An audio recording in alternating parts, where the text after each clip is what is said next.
Hello, everyone, and welcome to a new edition of EUPRERA Talks, which is the webinar series initiated by EUPRERA, the European Public Relations Education and Research Association. My name is Anka Anton. I'm the Director of Public Relations and Administration of EUPRERA, and it is a very big pleasure to welcome you today. Just a few quick words about EUPRERA before I give the floor to my colleagues who will introduce you into the world of sustainability and municipalities. So EUPRERA is the meeting place of PR academics and professionals in Europe. This is our main focus. We have more than 500 members, both institutional and individual, across Europe. I would say that more than 40 or 50 countries. And we conduct throughout each year a series of activities that we would love for you to join us in. One of the core activities that we have is the EUPRERA annual Congress. This year we had it in Bucharest, in Romania, and next year it will be in Lund, in Sweden, in September, at the end of September. So if you could put on your agenda the Congress, that would be wonderful. The call for papers is out, and the submission deadline is mid-March 2025. So there is plenty of time to conduct research and submit. It is a wonderful gathering of people interested in public relations and strategic communication. Other activities that we do, of course, include this webinar series, and you can see all the webinars that we conducted until now on our YouTube page. And of course, at the core of the activity in EUPRERA are the thematic networks. They reflect the interests of our members, and you will see that there are several thematic networks, each focusing on a particular topic. And today we are actually going to see research projects conducted by members of one particular thematic network, the Public Relations and Sustainability Communication Network. And I would like to thank you all for joining. Thank you, the members of the network, some of them who are here today with this webinar, and invite you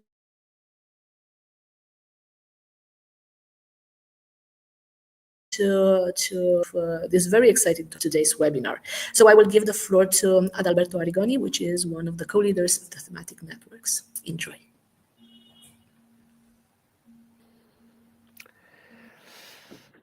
Good afternoon, everyone. As Anka has just mentioned, we are one of the most recently established thematic networks within the EUPRERA community. And we can remember that during our past Congress in Prague, sustainability was one of the pillars of that conference and Congress edition.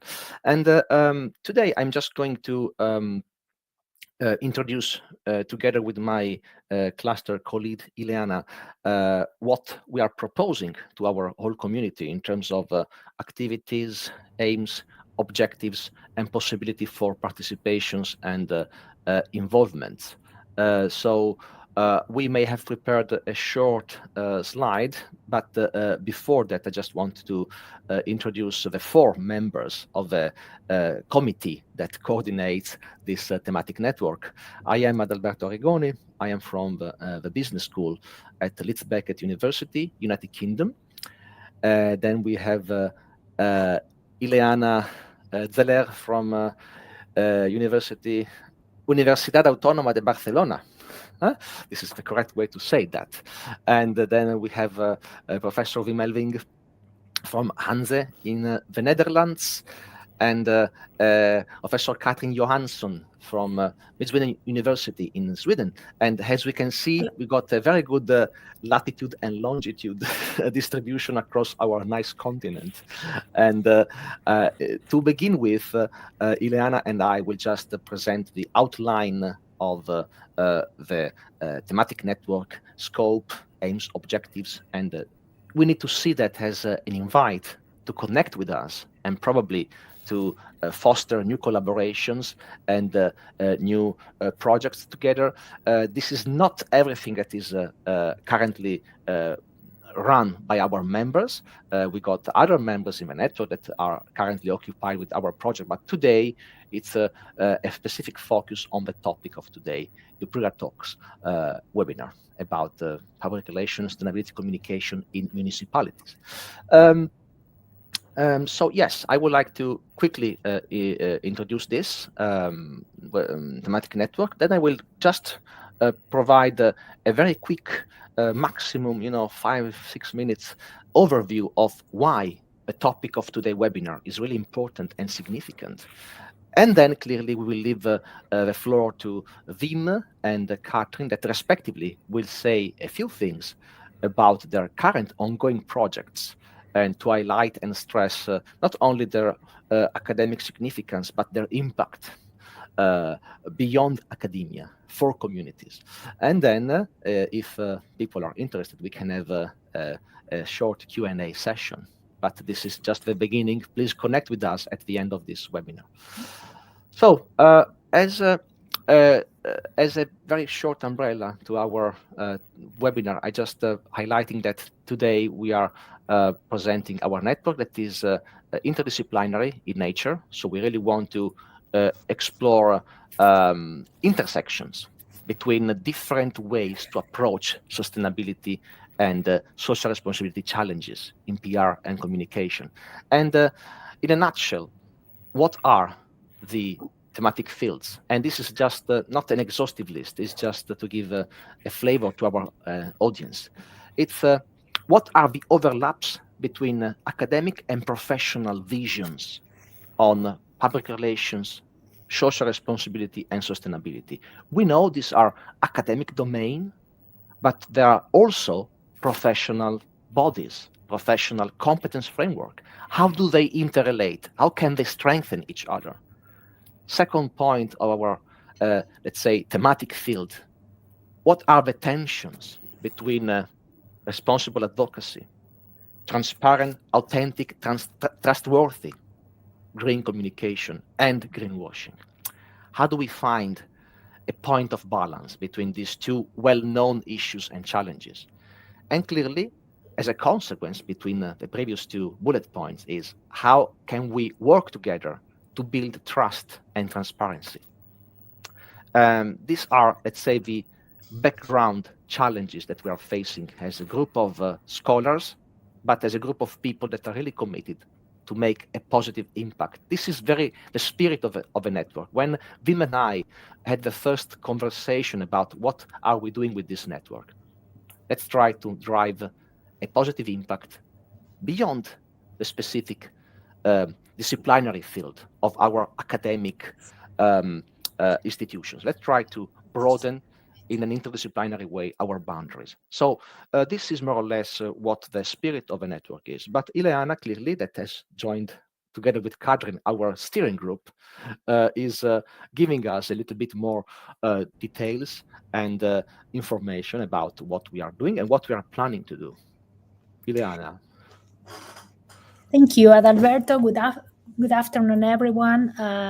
Just continuing with your comments, your thoughts, your introduction related to this thematic network. I would like just to focus on why this network is our next important thing that I would like to share. It's in an market era by the complexities of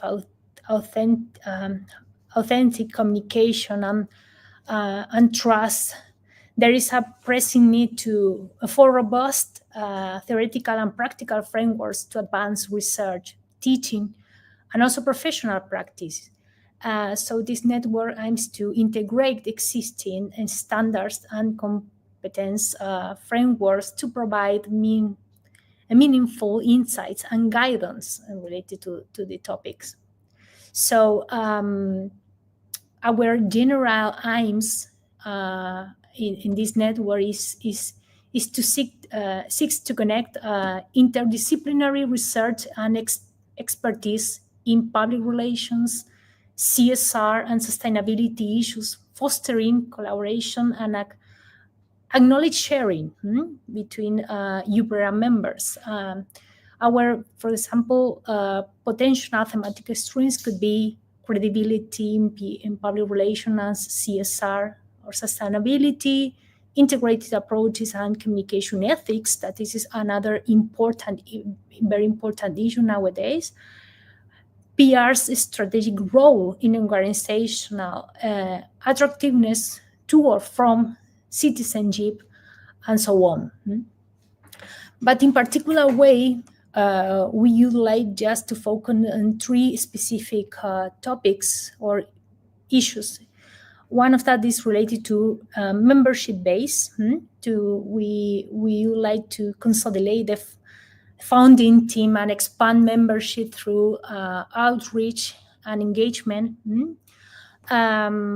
Another issue is the idea of virtual road tables and prioritization, by organizing virtual round tables to identify priority thematic streams and projects between our members. And the last one is related to digital communication, to establish effective internal and external communication channels to communicate between us, including, for example, LinkedIn. It could be also a mailing list or a newsletter, for example. So what are our next steps related to that? So considering all this presentation, we like to focus on collaborative initiatives. We seek to foster joint projects and collaboration among the network members and also EUPRERA members to address key challenges and opportunities within the field. Another is focus on developing tools and strategies that enhance transparency in PR and CSR sustainability communication, ensuring best practices and shared and implemented practices. And the last one is related to research dissemination. That is another very important aspect by promoting research outcomes through publications and thematic discussions. We aim to establish the network as a thought leader in this field. So by summarizing, there are the 3 aspects we would like just to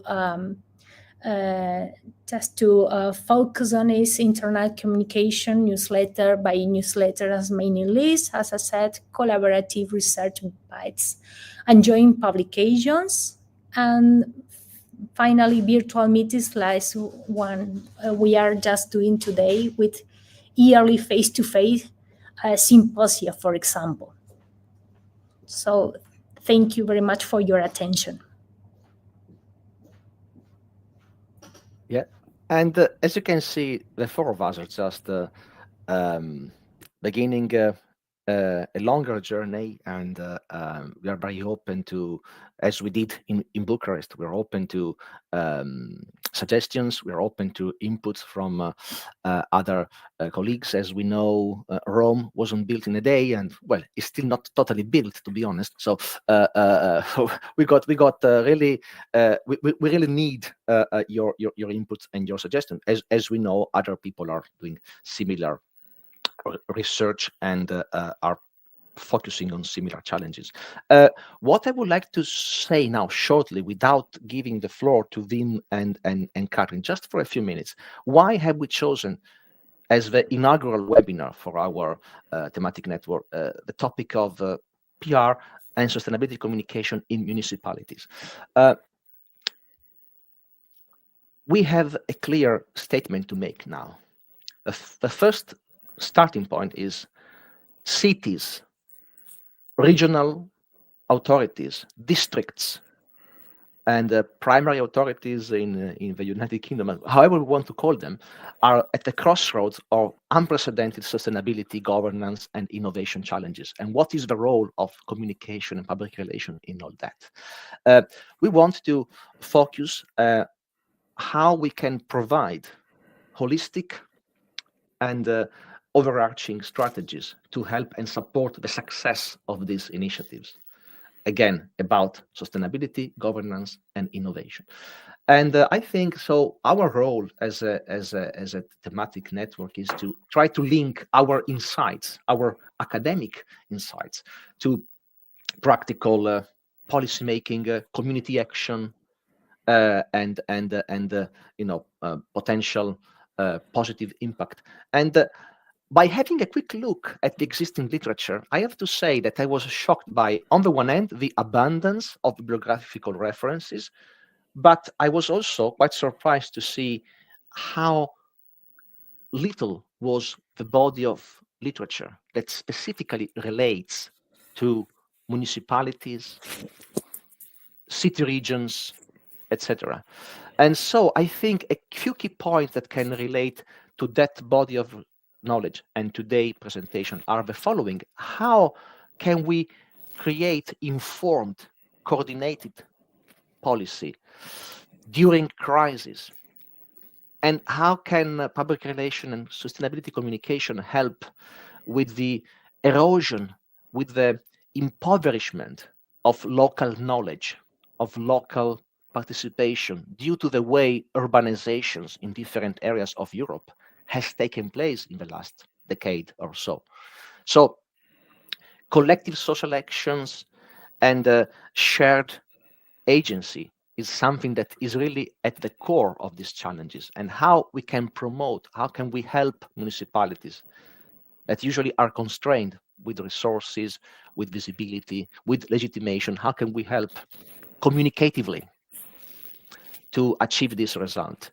And so one of the big questions is how technology can serve as a tool. Is technology empowering? Is technology disempowering?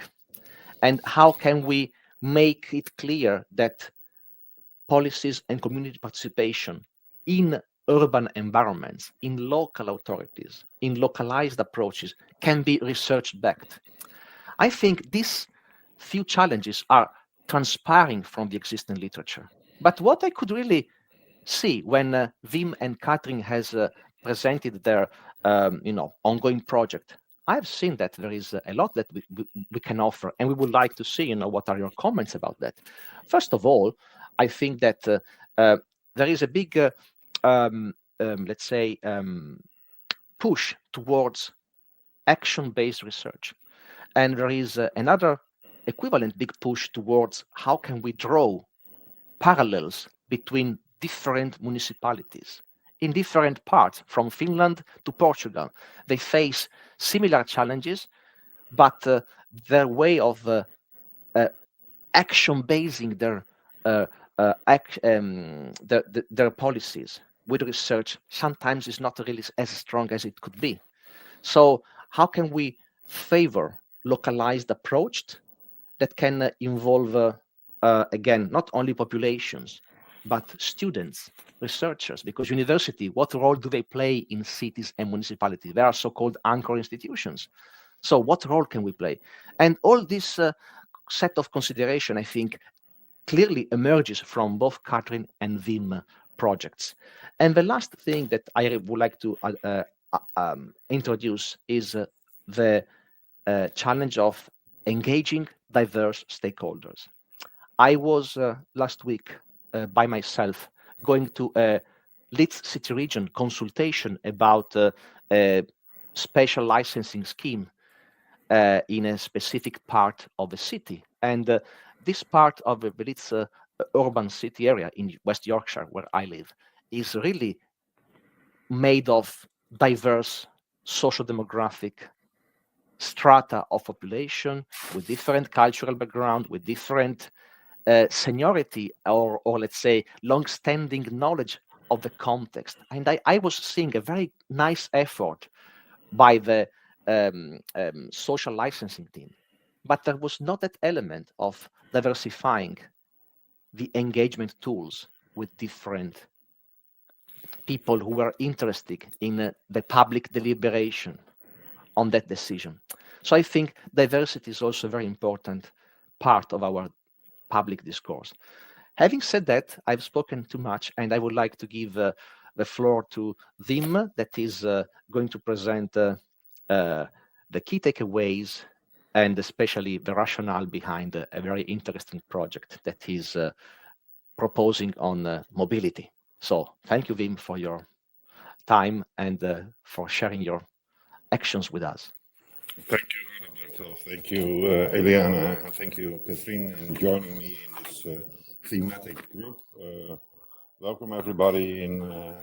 I can't see how many people there are, but they told us that there were several people, so let's hope that.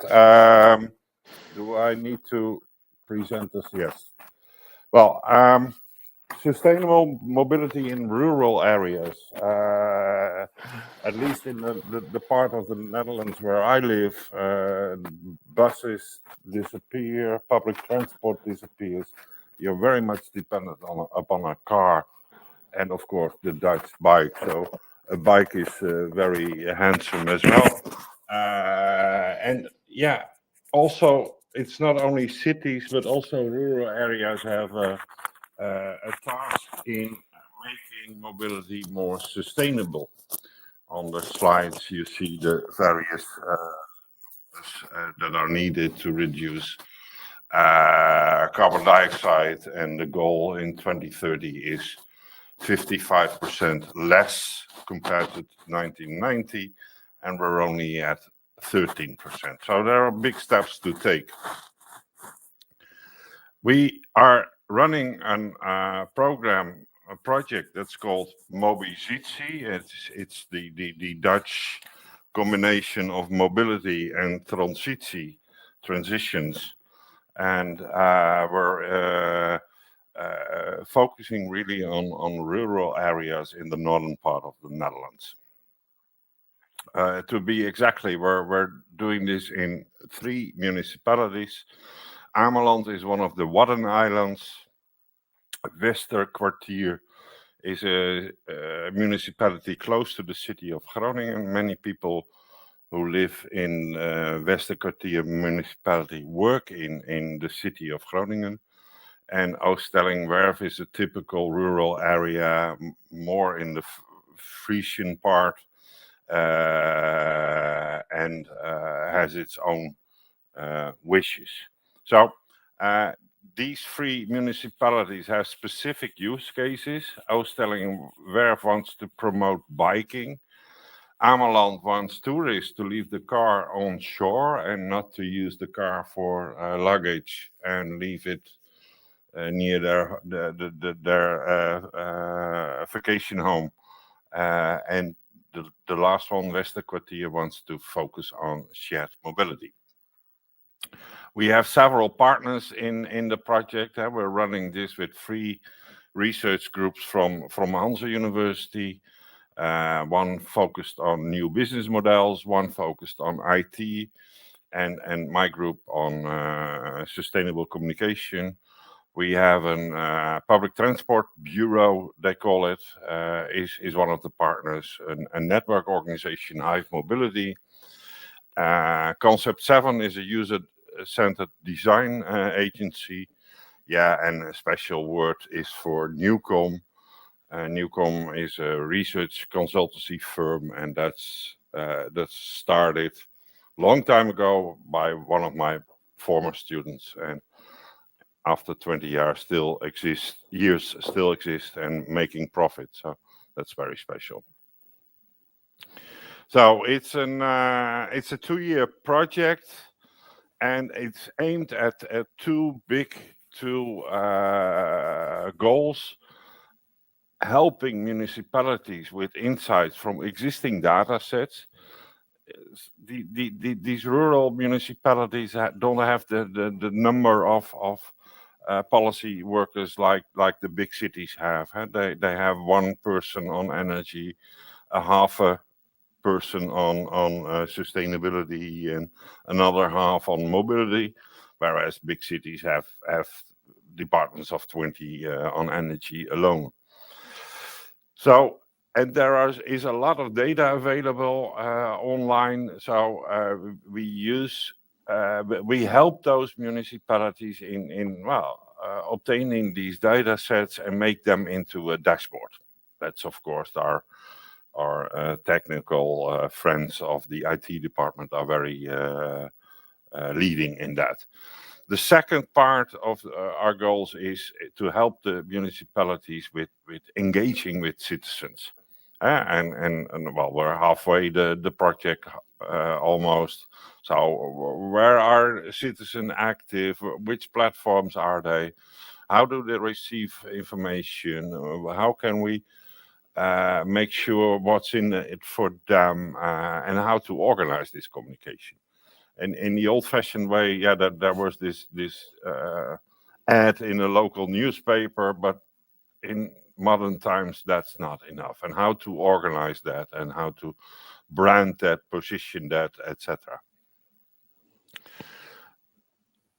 It's transdisciplinary research. What I told you, we're having several researchers with different backgrounds.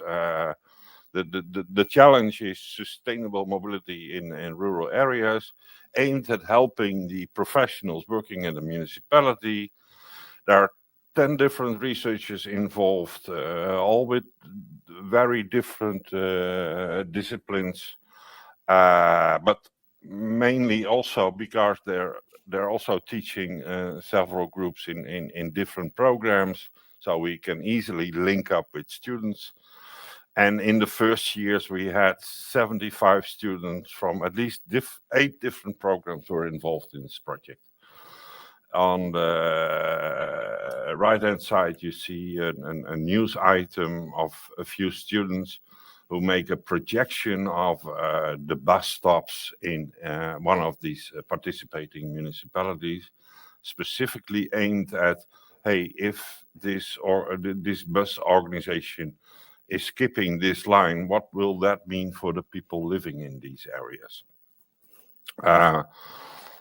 Well, that's about it, what I wanted to say about mobilization. And I think it's an example of a project, how to multidisciplinary, how to engage students with it. Students are very active and very enthusiastic about the project.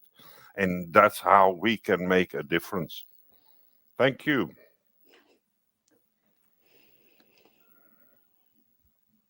Katrien, are you taking over? Yeah. Thank you, Wim. And I suppose there will be some questions. Well, I have some, but anyway, at the end of the time where Katrien will have presented hers. So, Katrien, yes, up to you. So let's see. Yes, here's the slide. So I will tell you a little bit about a project that we recently ended. Actually, we are still working on the results, and we will write an article about this. But the project is called Climate Communication in Action, Collaborative Strategies for Municipalities in Transition. And I have my research team that's been part of this research also. And we presented this earlier at the EUPRERA conference this autumn in Bucharest also. The background for this project is that our university has collaboration agreements between the university and municipalities around us in the region. So here's our vice chancellor and the head of one of the municipalities, Ånge municipality. And these agreements, they work like both the municipalities and the university. We share the funding of these projects, and there are some projects selected to can be implemented. And the goal is, of course, to strengthen the regions by creating development and sustainable growth. So this project on climate communication is really important. I think we have 5 years left for our carbon dioxide budget now. So municipalities, as Adalberto said in the beginning, are really important drivers of sustainability at the local level. They are aware of communication, but they often have challenges and limited resources, and perhaps their communication is hampered by the fear of controversy around these issues also. So the aim for this project was to explore how action-based research can support and enhance municipalities' climate communication activities. And just a few words about the local context. So Sweden is a long country, and we are focused in the middle of Sweden. So here we have 5 local municipalities around the area where Mid Sweden University is located in Sundsvall. And in this region, really, we are not very good at sustainability, because in the national ranking, our county is at the bottom third of Swedish counties when it comes to climate mitigation activities. And also this region is characterized by a focus on growth and large industrial investments, also in the green sector, battery factories, hydrogen industry, etc. So the green transition requires a lot of municipal investments also, and that adds more layers and also goal conflicts when it comes to sustainability. So we were working with this action research project and collaborating with these 5 municipalities, and really tried to co-create knowledge together with practitioners from each of the municipalities, both from communication and sustainability coordinators. And first, we made an inventory of their challenges. We also invented a lot of research and literature in this field, specifically climate communication in local contexts and municipalities. Then in each municipality, we developed a communication activity based on one of their challenges. And then in the end, we evaluated the activities and also the project. So it was an iterative process. First, here is from one of the workshops with one municipality where we created this inventory with the key challenges and the needs, etc. So for each municipality, we made one of these dashboards. And then here are some examples of the communication activities that we did. So for one of the municipalities, we focused on sustainable mobility. We also had breakfast meetings with business companies in the region. So in the middle picture here, I'm standing talking for 150 representatives of local business organizations. We did a lot of interviews. We helped create strategy documents. We did video for social media. So we actually created also practical communication resources for the municipalities within this project. And we also created 10 scientific tips for climate communication. That's more practical and easy to implement based on the literature. And then finally, we did evaluation, also together with the municipalities' representatives. We did a survey and we did workshops. And some key takeaways for this project is that municipalities really have a big potential to improve their strategic climate communication, but also collaboration is an enabler for them to enhance their climate action. The collaboration with the university also gives them internal legitimacy and render the climate initiatives more effective. And we also could see that communication about the climate is a delicate task because it's at the borderline between informing and forming opinion, which in some instances can hamper actually the climate communication initiatives. Our method of action research worked best in the medium-sized municipalities. In the smallest municipalities, they had so scant resources, so it was difficult for them to set aside a person to work together with us in the research team. And in the large municipalities, They had a lot of people and different departments. It was more a challenge of coordinating all the activities and processes that they were working with at the same time. And then we also realized that this research process really had to be sensitive to the municipalities' work processes. It's kind of complex, politically governed organizations, and activities could not be implemented due to decisions had to be taken before, and etc. So really it has to be sensitive to that.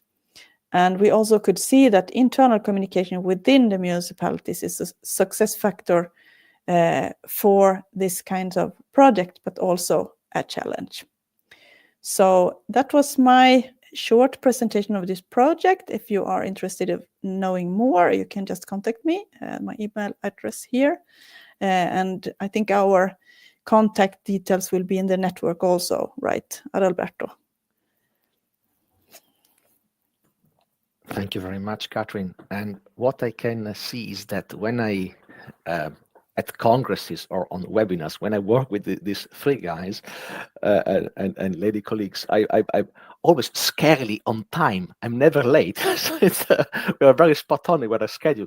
And I think now the time is, I've taken a few notes of what you have done and presented, but clearly, now it's the time to open the conversation to our audience. If anyone has got some comments, some questions, some feedback on what we have seen presented by Wim and Catherine, this is a moment to do that.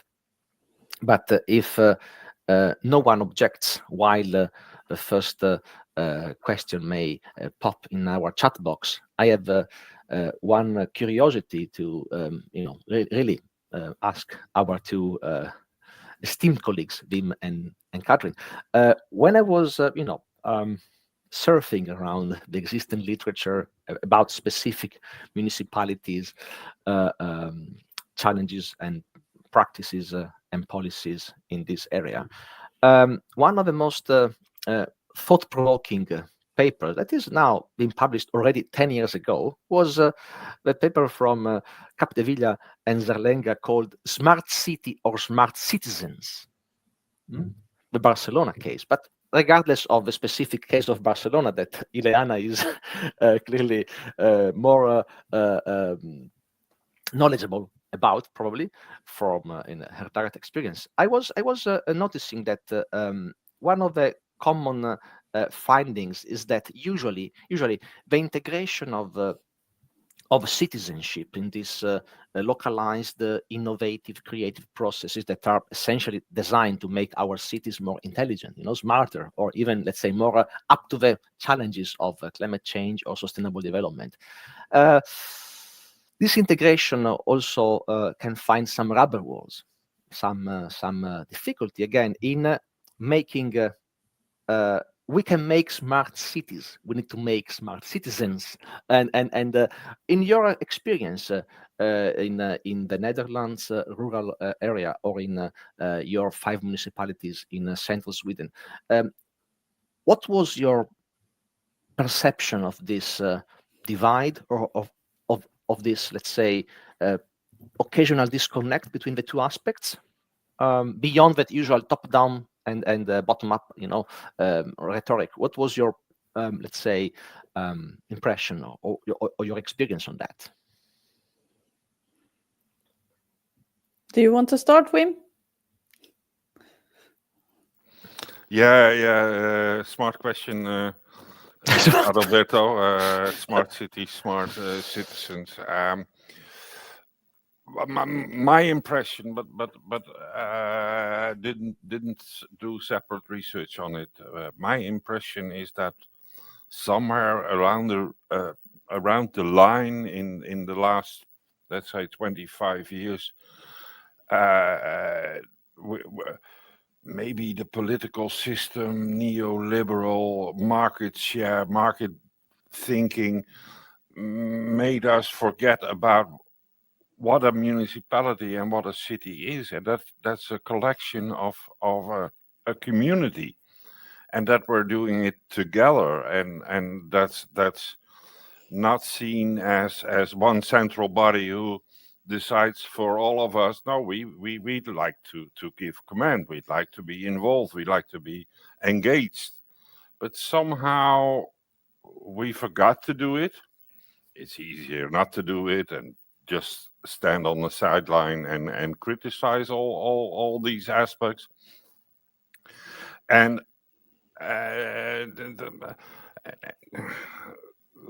maybe municipalities have done it wrong in the past, haven't been able to work out all the different channels and platforms that we're having, and well, somewhere in the middles, and well, with the climate crisis coming a real issue, yeah, we need to think back and need to get the spirit back in the bottle, I would almost say, and jointly, municipalities and the citizens work on these smart ideas and make these, yeah, a healthy place to live.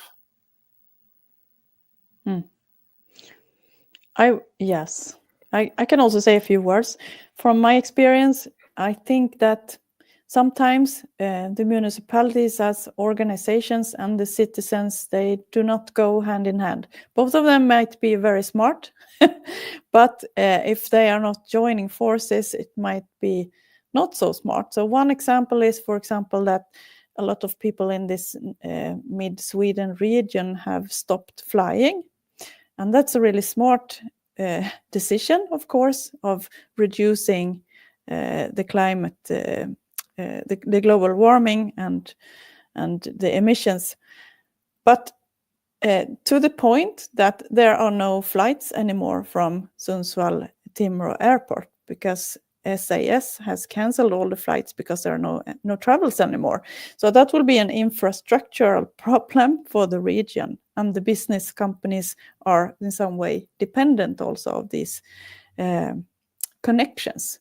So it's some kind of wicked problems that needs to be addressed both by municipalities and citizens together. And another of these transportation issues is local biking initiatives and reducing parking possibilities. So, yeah. We have a few questions from South Africa. One of the paper I read this morning was exactly from South Africa, Cape Town. Water crisis. Anyway, sorry, I don't want to digress. The question is from Dalian Beneke. I hope to pronounce your name correctly. And how you work in the evaluation/measurements of your programs.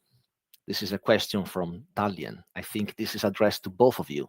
So how do you work in the evaluation measurement of your programs? I will go with Wim first, just to follow the clockwise order in my window. Yeah, I was already typing in response to Dalian. Well, evaluation, this is more design-based research. So you're constantly working on, in sprints of 2-3 weeks, and constantly are reflecting, evaluating, hey, where are we? What are the next steps? And we do that in different circles with the municipalities, with the different researchers and different organizations involved. And that's not on the classic way that we send out questionnaires, etc. It's more on this I forgot the name, but the sprint kind of working in projects. And Catherine. Yes, so I had a survey there on one of my bullets, but that survey was to the participants of the municipalities. So that we evaluated the impact of the project in their respective municipalities.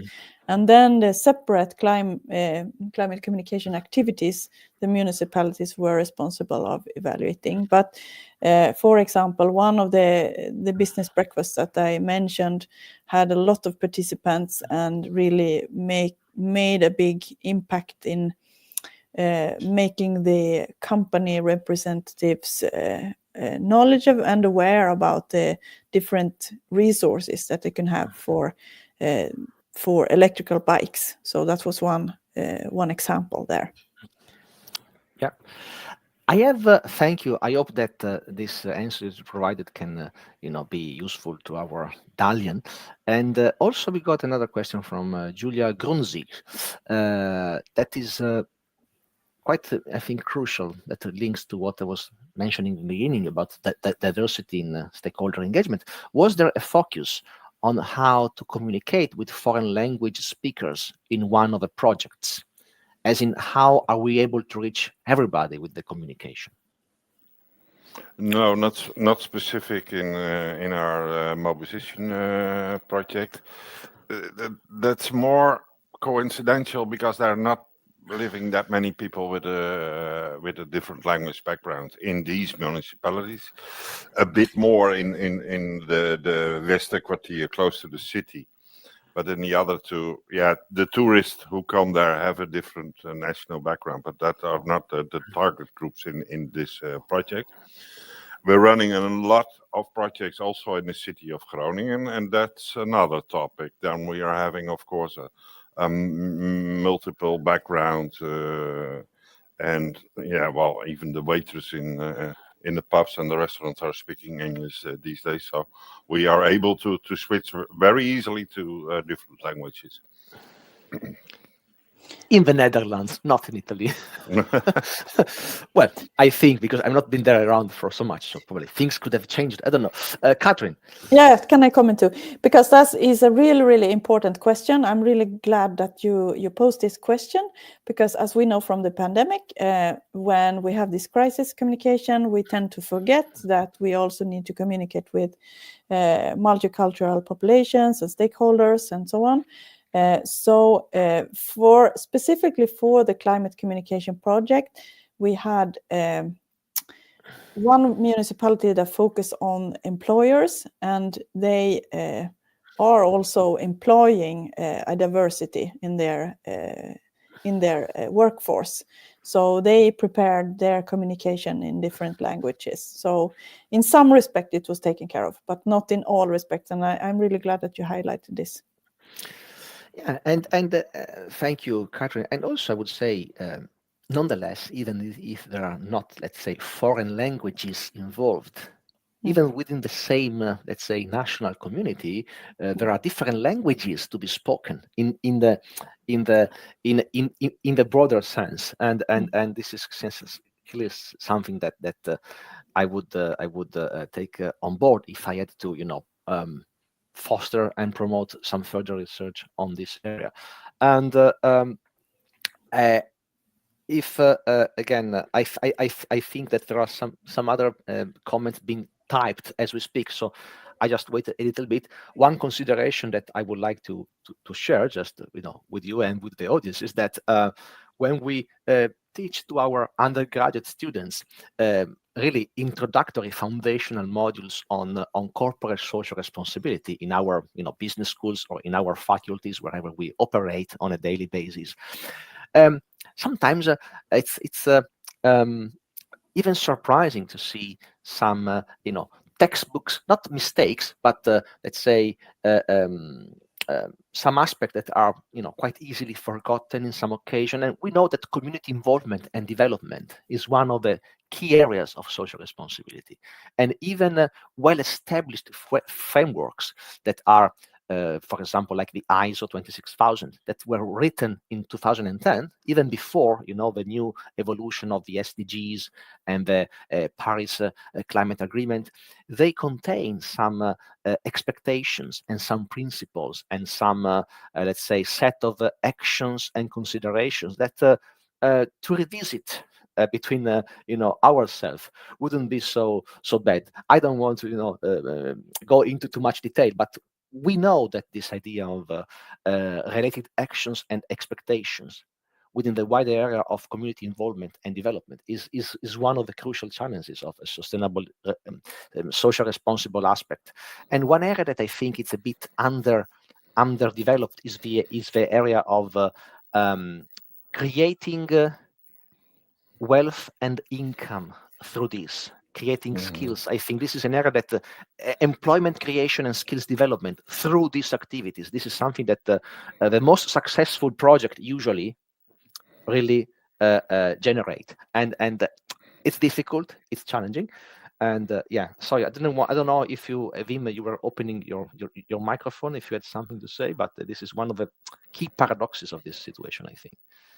Yeah, absolutely. And maybe not in business school, but in regular communication programs, maybe we focus too much on organizations and companies and the corporate world, whereas a lot of our students end up in municipalities, in public organizations, and really have to deal with the issues we're having central in our projects and fighting climate change, and we should help them more. And I think that's one of the separate goals of this working group, this thematic working group.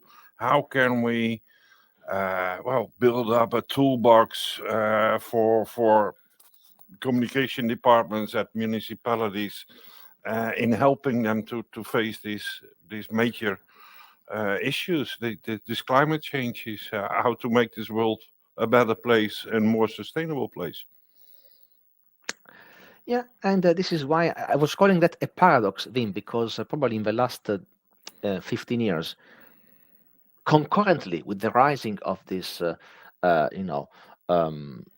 sustainability discourse and need for adaptation and resilience building, at the same time, usually, not always, but quite, recurringly, the budgets of community outreach departments, community involvement projects, communication offices, not to mention, out and out public relations staff, all these things, even in the bigger municipalities or in the biggest cities, have been under threat, if not curbed substantially. So this is where, at the moment where they're more needed. And this is exactly what you were saying. We could do more to assist and to use, let's say, open access approaches to facilitate this diffusion of good practices, etc. And this is where probably also our, I don't want to, anticipate too much, but probably in the future we could focus some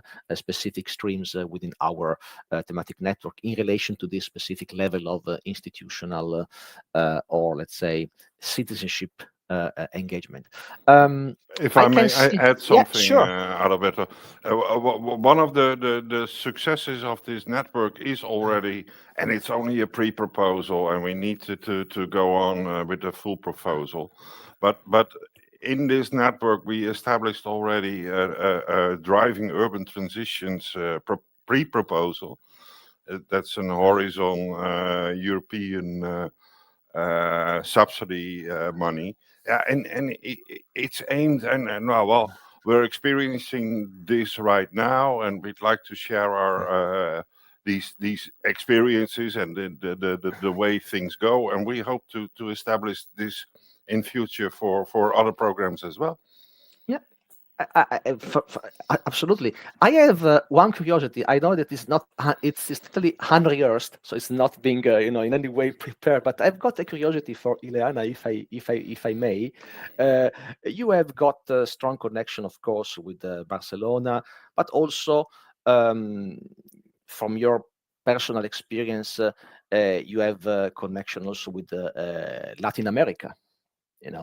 I know that we are EUPRERA, but clearly municipalities exist also in Latin America, Brazil, Argentina, etc.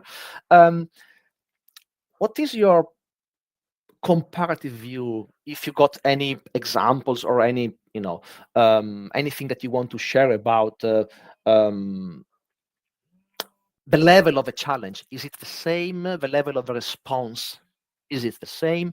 The level of the awareness or the let's say preparatory strategic thinking, is it the same, or do you notice some differences or some lessons to be learned? Probably in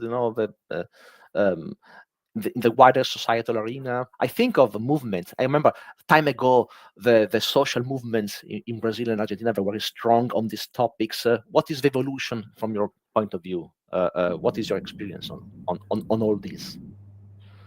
Well, I think that as you know, Latin America is very big. We have many countries, and in a general overview, because I can't speak about particular countries or situations, I think that they are very different scenarios related to how they are and what are their priorities. So I understand that, and I could just say that there are many movements that are emerging in general, also not only here, but also in America and also in South America.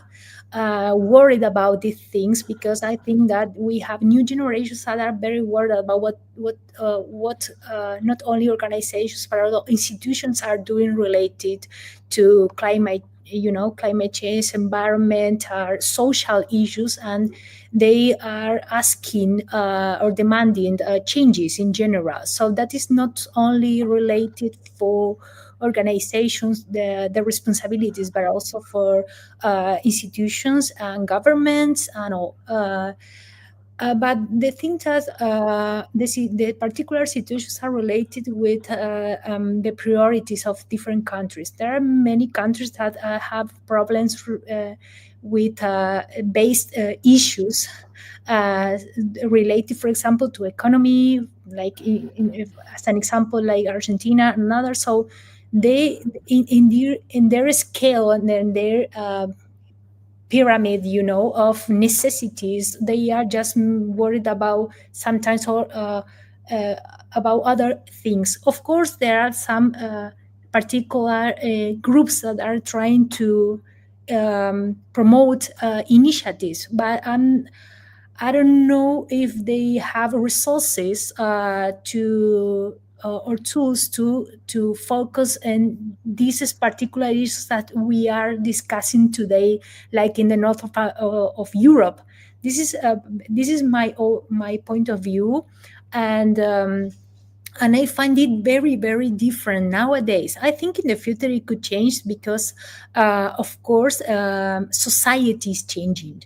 So, for example, one other issues that we discussed in one of our meetings I would like to introduce here is what people understand or what they are, people notice as public or stakeholders are demanding to organizations. Authenticity, measurable outcomes in sustainability issues or efforts. So the thing is, they are reflecting, but reflections are different on how many instruments or resources they have to make it real. So there is this very complex, it's a challenge. But I think they are trying to go, of course, in this way, particular organizations, companies. And also there are another issue that nowadays is emerging, is related to regeneration. It's another topic. So we are just going from responsibility to regenerative action. So I think we are moving there, and stakeholders are just helping to this movement. A group of activists, many movements that are just configurate in a way or another in which ways we are focusing on. But this is my very brief perception. Yeah, and as we can see, it's really interesting to see that even though we are promoting and we are, let's say, advocating for localized approach, we need to be very open to the idea that we are facing both universalizing and particularizing tendencies in this. And your, brief annotations were exactly in line with what we are experiencing from this point of view. So clearly, I think we have reached the 2 p.m. milestone, but with a very spot-on point of arrival. I don't know if our hosts, Anka from the central EUPRERA office, may want to wrap up, or if it's up to us to wrap up the webinar. I think it's up to us, Adalberto. She had other obligations. And, I remember. You're right. I kind of forgot. And Yes. well, being Dutch, we're looking at the time already, and it's 3:03 in my part. So I think we need to end. I need to thank you all for this this nice conversation. I hope the audience liked it as well, and well, hope to talk to you very soon, and enjoy Christmas already. Yeah.